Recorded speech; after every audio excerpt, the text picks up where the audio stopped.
Les moulins à la batterie. Ça sert à quoi et est-ce qu'il y a des chansons de rock qui les utilisent? Si vous avez déjà pris un cours de batterie, vous avez sûrement été traumatisé par les moulins ou paradiddle, ces rudiments infernaux qui ressemblent au code Konami qui font droite, gauche, droite, gauche, droite, gauche, droite, gauche. Vous arrivez à votre premier cours de batterie et votre professeur vous assomme avec une série interminable de moulins. Vous êtes déjà impatient d'apprendre à jouer Dance of Eternity de Dream Theater et on vous dit d'abord il faut faire des moulins. Great! Why? J'avoue que j'ai fait l'erreur, quand j'ai donné mon tout premier cours de batterie, de négliger d'expliquer pourquoi c'est important et comment on s'en sert.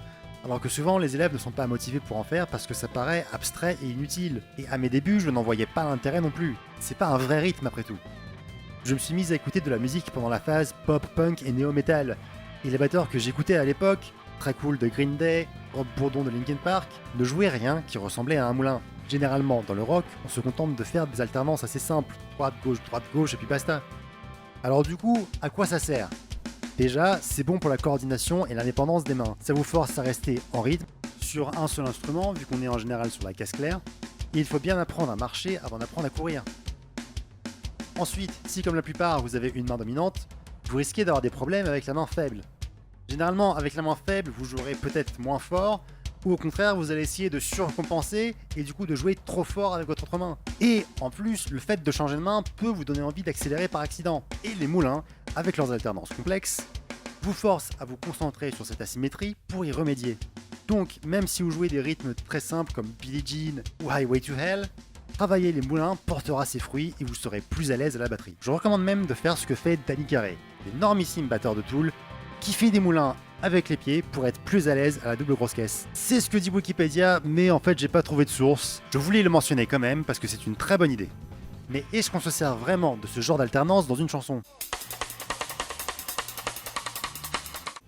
Oui, mais ça dépend de ce que vous écoutez. Ce genre de coordination, c'est surtout un truc de jazz ou de funk. Mais même dans des contextes un peu plus rock, ça peut s'utiliser.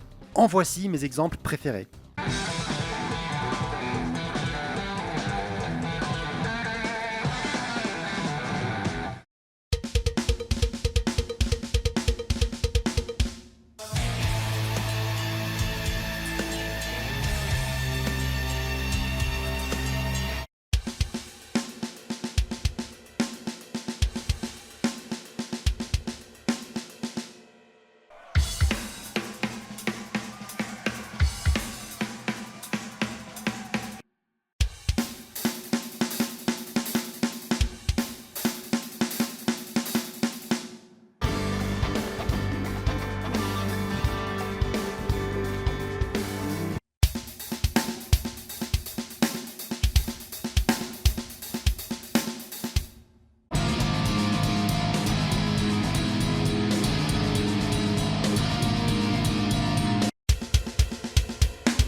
Voilà, maintenant vous savez pourquoi on vous a fait bouffer du moulin.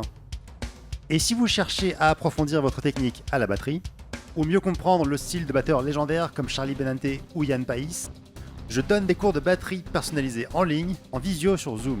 Rassurez-vous, je n'enseigne pas que des rudiments, je peux vous apprendre à jouer du métal, du rock, de la pop et bien d'autres genres. Contactez-moi via le lien dans la description.